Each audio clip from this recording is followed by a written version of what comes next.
Perkenalan. Assalamualaikum warahmatullahi wabarakatuh. Selamat siang teman-teman. Kami dari kelompok Anggrek. Perkenalkan, nama saya Zainal Abdulkani. Saya Muhammad Syahya. Saya Dita Asila. Saya Sofyan Jalani. Baik, di sini kami akan menjelaskan beberapa materi dari mata kuliah keterampilan dasar global. Tetapi sebelum masuk ke materinya, kami akan menjelaskan filosofi dari nama kelompok kami, yaitu bunga anggrek. Bunga anggrek merupakan salah satu bunga yang memiliki banyak spesies. Bunga anggrek juga memiliki filosofis yang sangat bagus dan sangat menarik untuk kita pelajari. Bunga anggrek melambangkan gairah dalam semangat belajar. Filosofis yang kedua yaitu keinginan, di mana kita memiliki rasa ingin tahu dengan hal baru.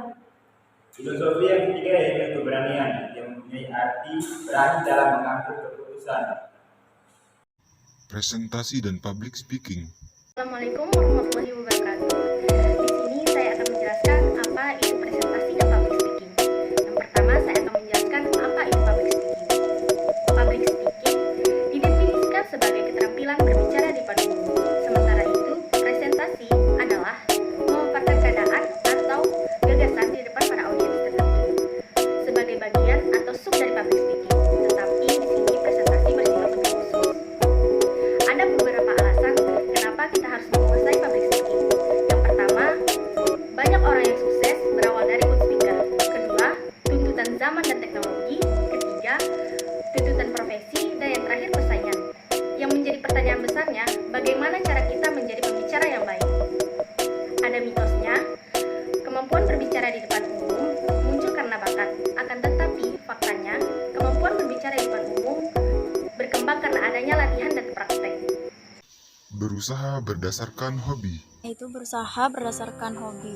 Jadi pengertian hobi tersendiri yaitu kegiatan sampingan yang disukai yang biasanya dilakukan pada saat waktu luang. Salah satu contoh orang yang berusaha berdasarkan hobi yaitu Agnes Monica, di mana dari usianya 5 tahun dia sudah pandai bernyanyi dan itu hobinya. Hingga saat ini hobi tersebut dijadikan sebagai salah satu pekerjaan utamanya yang bisa menghasilkan uang. Jadi apabila kita sudah serius dengan satu hobi, kita harus melihat hobi tersebut sebagai pekerjaan dan harus mengetahui bagaimana ke depannya hobi tersebut bisa kita kembangkan dan bisa kita jadikan dia sebagai pekerjaan. Saya di sini akan menjelaskan sedikit materi tentang people management. Nah, people management adalah kemampuan untuk memotivasi, mengatur, dan mengarahkan karyawan untuk mendorong produktivitas kerja dan meningkatkan pertumbuhan secara profesional.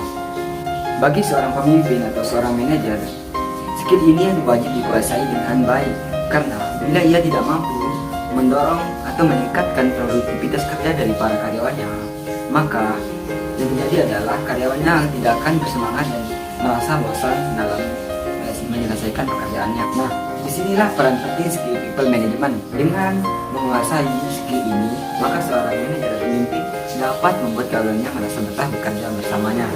Setiap harinya, seorang manajer harus berusaha keras untuk meningkatkan kinerja dari karyawannya. Bahkan tidak itu saja, seorang manajer atau pemimpin harus bisa melalui skill ini harus bisa menjadi penengah ketika terjadi konflik di antara suatu tim. Selanjutnya adalah apa saja keterampilan dalam people management. Nah, yang pertama adalah komunikasi. Nah, skill komunikasi ini sangat dibutuhkan untuk seorang pemimpin atau manajer, karena dengan komunikasi yang baik, maka manajer atau pemimpin dapat menyampaikan informasi secara singkat dan jelas kepada para karyawannya, sehingga karyawannya dapat memahami secara baik. Yang kedua adalah active listening. Untuk menjadi seorang manajer atau seorang pemimpin, selain skill komunikasi, ada juga active listening. Nah, active listening ini tidak dipungkiri bila di suatu perusahaan karyawan atau pekerja akan bertanya kepada seorang manajernya setiap harinya mengenai pekerjaannya. Nah, tugas sebagai seorang pemimpin atau seorang manajer harus bisa mendengarkan secara baik dan memberikan solusi yang terbaik kepada karyawannya. Yang ketiga adalah manajemen konflik. Tidak bisa dipungkiri dalam suatu tim pasti akan ada konflik yang akan terjadi. Entah itu konflik perbedaan pendapat atau masalah lainnya. Nah, di sini tugas seorang manajer atau pemimpin harus bisa menengahkan suatu konflik yang terjadi pada karyawannya sewaktu-waktu. Yang keempat adalah kolaborasi. Kita sebagai seorang pemimpin atau seorang manajer, kita harus berkolaborasi dengan baik dengan manajer-manajer lain ataupun dengan para karyawannya sendiri. Nah, yang terakhir adalah fleksibel. Pemimpin atau manajer dituntut juga untuk menjadi seorang yang fleksibel. Jika tiba-tiba terjadi masalah dalam suatu perusahaan dan kamu wajib untuk membantu karyawanmu dalam menyelesaikan masalah tersebut. Nah, selanjutnya adalah cara meningkatkan skill people management. Yang pertama, caranya adalah dengan cara fokus kepada satu keterampilan. Yang kedua adalah dengan cara mencari mentor.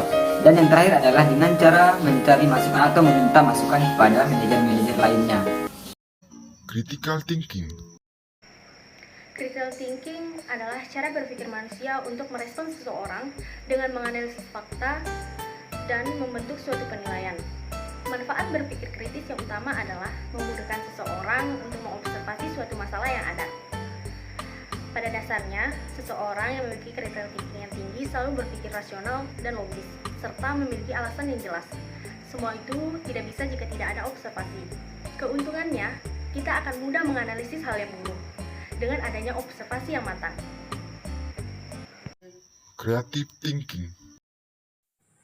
Berpikir kreatif atau creative thinking merupakan cara berpikir secara luas. Orang yang mempunyai kemampuan berpikir kreatif ini bisa menyelesaikan masalah dari sudut pandang manapun, bahkan bisa menciptakan ide-ide baru dari masalah tersebut.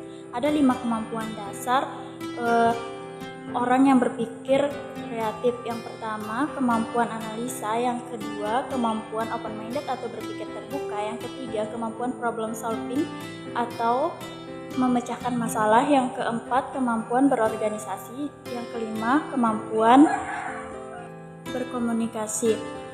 Adapun contoh dari berpikir kreatif yaitu menciptakan produk baru dari barang bekas atau barang sudah yang tidak berguna menjadi barang yang berguna kembali. Coordinating with others. Di sini saya ingin mengulas secara singkat materi tentang koordinasi with others. Kata kuncinya adalah koordinasi. Hampir semua orang sudah tidak asing mendengar kata koordinasi. Karena koordinasi tidak hanya dilakukan dalam suatu organisasi, suatu event, suatu perusahaan, atau suatu institusi. Namun, secara tidak sadar, setiap harinya kita sudah melakukan yang namanya koordinasi, teman-teman. Contohnya adalah seperti pengendara motor yang sedang mengendarai motornya. Tentu, secara tidak langsung, organ tubuhnya sudah saling mengkoordinasi, seperti tangan, mata, kaki, hidung, dan lain-lain, yang sudah diatur oleh sistem saraf, tentu dengan cara harmonis, sinergi, dan terpadu. Namun jadi pertanyaannya adalah, apa yang dimaksud dengan coordination with others? Jadi, coordinating with others adalah suatu kemampuan atau skill seseorang dalam manajemen orang lain. Keberhasilan suatu tim sangat tergantung pada koordinasi antara ketua tim atau para anggotanya, teman-teman. Contohnya adalah ketika dosen memberikan tugas kelompok pada para mahasiswanya. Nah, di sini tugas ketua adalah mengkoordinasikan informasi yang didapat dari dosennya dan akan disampaikan pada para anggotanya supaya tugas yang dikerjakan dapat berjalan dengan baik dan lancar.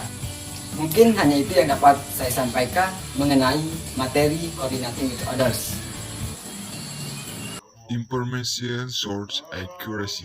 Assalamualaikum warahmatullahi wabarakatuh. Di sini saya akan menjelaskan subbab informasi akurat tentang anggrek.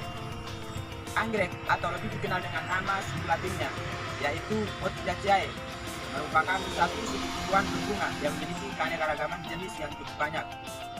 Jenis-jenisnya tersebar luas dari wilayah tropika basah hingga wilayah subpolar. Kebanyakan anggota suku ini hidup sebagai epifit, terutama di daerah tropika. Anggrek yang hidup di daerah musim sedang biasanya hidup di tanah dan menghasilkan putih sebagai cara beradaptasi terhadap musim dingin. Organ-organnya yang tebal dan berdaging membuatnya bertahan dalam menghadapi tekanan ketersediaan air. Anggrek epifit dapat hidup dari embun dan udara yang lembab. Orchidaceae merupakan sumber inspirasi dari nama sebuah kereta api. Kereta api atau anggrek, yaitu kereta api eksekutif yang melayani Surabaya, Pasar Turi, Gambir. Anggota penting yang dikenal baik manusia, yaitu anggrek hias dan vanili, berkelopak bunga indah dan berwarna-warni.